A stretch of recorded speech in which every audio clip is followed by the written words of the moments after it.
For more than 40 years, she didn't say anything, but just before she died, Elvis's longtime maid told a shocking truth that no one saw coming, which she said changes everything we thought we knew about the king. Fans don't want to hear it, and it's not in the books. Sign up for more.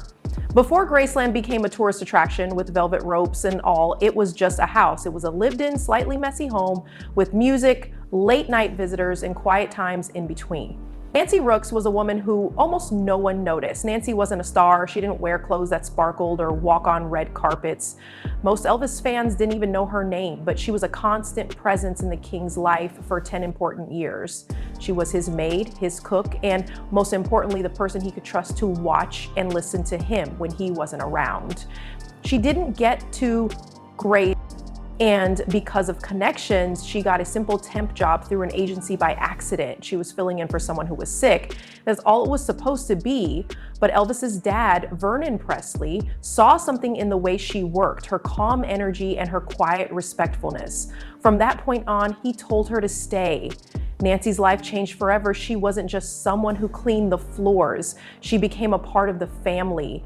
And Elvis slowly started to depend on her. He didn't just eat the food she made, he asked for it. He wanted it at midnight for comfort and for Southern foods like cornbread and fried pickles. She didn't just do chores, she knew how the house worked. She saw Elvis as a man, not as a global icon or the king. She saw him as someone who walked barefoot down the stairs, someone who mumbled requests for peach cobbler, and someone who sometimes wanted to laugh and other times wanted to sit in silence. She kept those moments to herself for years. No headlines, no TV interviews, just memories she held like a secret. That started to change though toward the end of her life. It wasn't about being glamorous to be inside Grace, it was about learning about a whole new way of life. Elvis had his own schedule, and if you worked in that house, your life revolved around it. My shifts started late in the afternoon, and while most people were eating dinner, she was making breakfast. This was because Elvis didn't have a normal schedule. He would wake up late in the evening and eat meals at midnight instead of noon. When everyone else was asleep, the house came to life. She remembered how he would come down the stairs, sometimes with a smile and sometimes without saying anything. He would wear his robe or just slippers. His hair was still messy, and he might sit down at the kitchen counter and ask for a fried sandwich, or he might just walk through without saying anything.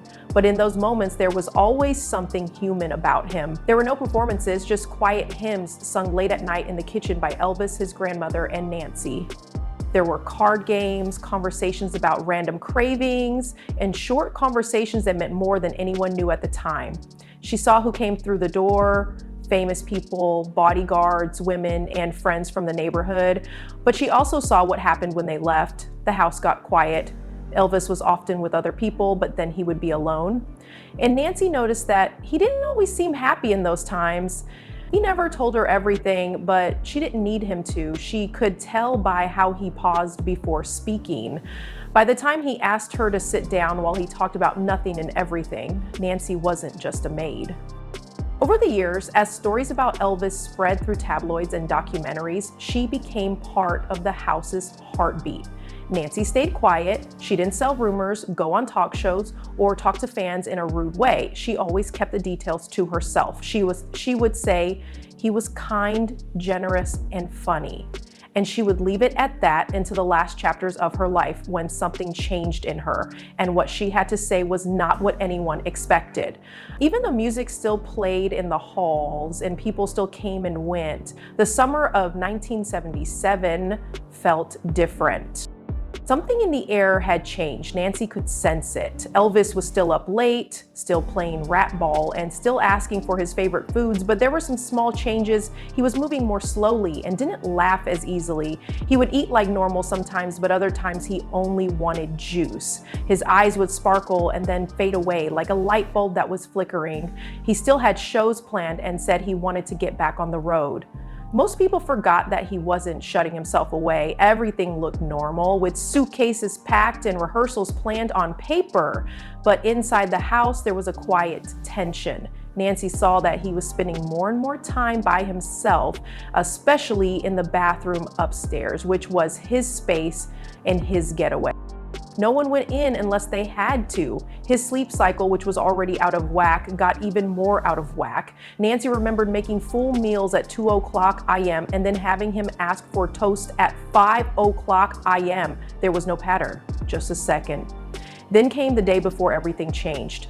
Elvis had been playing racquetball, talking to friends, and laughing. Nothing seemed to be wrong. He came into the kitchen looking tired but clear-headed. Nancy gave him some food. He smiled and said, "No, I just want to sleep," he said to her, "but I'll take some water." She gave the job to Pauline, another staff member. Pauline filled up a plastic jug, not fancy glassware, just the kind you'd pour orange juice from, and Elvis grabbed it like he hadn't had a drink in days. Pauline said later that she had never seen him drink like that before. At the time, Nancy didn't think much of it. She said, "He's probably just hot from the game. He'll be okay after a little while." That would be the last time she saw him in person. The water and the quiet steps upstairs seemed so normal, but they would soon become unforgettable. This was the last time he seemed okay. And sometimes those are the ones that haunt us the most for death. Nancy didn't say much other than nice things about the past, but others took advantage of their connections, like old friends, distant relatives, and former co-workers. Nancy held on to her stories. She had more stories than most people, but she cared for them like they were precious things. She did write books later in life, like Grace and The Maid, The Man and the Fans, but even in those, she held back. Her words were measured, her stories were affectionate, and you wouldn't find sensationalism or scandal, just glimpses, small windows into a very private life she wanted. People remember Elvis for his kindness, humor, and warmth, not for the chaos that people love to gossip about. But Nancy had questions and thoughts that stayed with her, patterns she'd noticed in words Elvis had said in passing that stayed with her. As she got older and the people who had been there started to pass on, Nancy began to feel a quiet responsibility. She never wanted to be famous, but she started to realize that if she didn't speak up, no one else would. So in the last few months of her life, Nancy started to talk to close friends, sometimes in person, and once it was said in a quiet recorded chat. She said softly, "I don't think he passed the way they said he did." She wasn't saying there were conspiracies or making wild claims. She was just pointing out something deeper that the official story might have missed. Nancy said that Elvis wasn't careless or giving up. In fact, he had just been talking about starting over, getting away from Grace, and escaping the pressure to not disappear, but to find peace. She told him about the books he kept upstairs, which were about spirituality, health, and finding yourself. He wasn't drowning, he was looking for something, but not in a loud, dramatic way. Nancy said he was tired, but he hadn't given up. She thought it was important, and when someone asked her what she wished she had said publicly earlier, her answer was simple but scary. He wasn't ready to go. Everyone who heard those words remembered them. Nancy never tried to change history, but in those last moments, she made it softer and more true to life. There was no microphone or stage. There wasn't a crowd hanging on every word. It was just a quiet room with a few people. Nancy's voice had gotten softer with age, but her memory was sharper than ever. When she spoke, it wasn't with drama. It was with calm, thoughtful certainty. She started by saying, "People think Elvis left the way he did." She said that morning was special not because of any trouble, but because it was so simple. Elvis had only asked for water, not food or anything else. He drank it quickly, like he hadn't eaten in days, which stuck with her. Then she told him something she had never told anyone else. Elvis had asked her a few days earlier, "Do you think people can start over?" Nancy said, "Yes, of course, if they want to." Elvis looked at her and said, "Maybe I will. Maybe one day I'll just wake up and leave all this behind and be a man again." He smiled a little as if he was joking, but the look in his eyes told her he wasn't. Nancy didn't think he was going to run away, but she did think he was thinking about something more peaceful, something that wasn't in the spotlight. He wasn't broken to her, he was just tired both physically and spiritually. She said, "They said he fell, but I think he was just done being Elvis for a while. He wanted to take a break." She didn't mean to start a fight with her words, she meant to help people understand, and that's what made them important. Nancy stayed even after Elvis was gone, Grace And she kept working the night shift long after the tours were over and the last fans had gone home. The house was quiet and all that was left were memories. Nancy stayed, and that's when the weird things started happening. Lights flickering for no reason, strange feelings in the trophy room, and things moving when no one was there. At first, she didn't pay much attention to it, but it happened too often for her to ignore. She said it like it was no big deal. I'd be down in the trophy room cleaning at night, and the lights would flash on and off. I'd tell Mr. Elvis, leave these lights alone now. I've got work to do. She wasn't scared. In fact, she seemed to find it funny, as if Elvis was still keeping an eye on his house and wanted things done a certain way.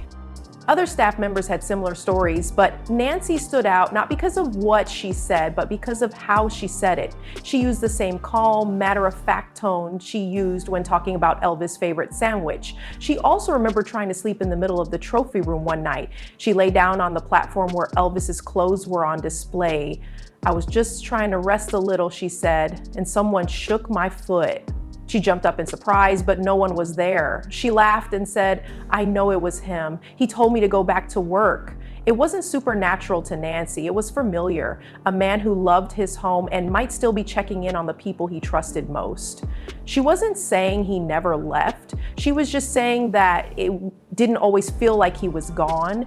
And Grace's house was full of memory. And that might not be so surprising when Elvis fans started talking about NY's quiet confession. It didn't go viral on social media.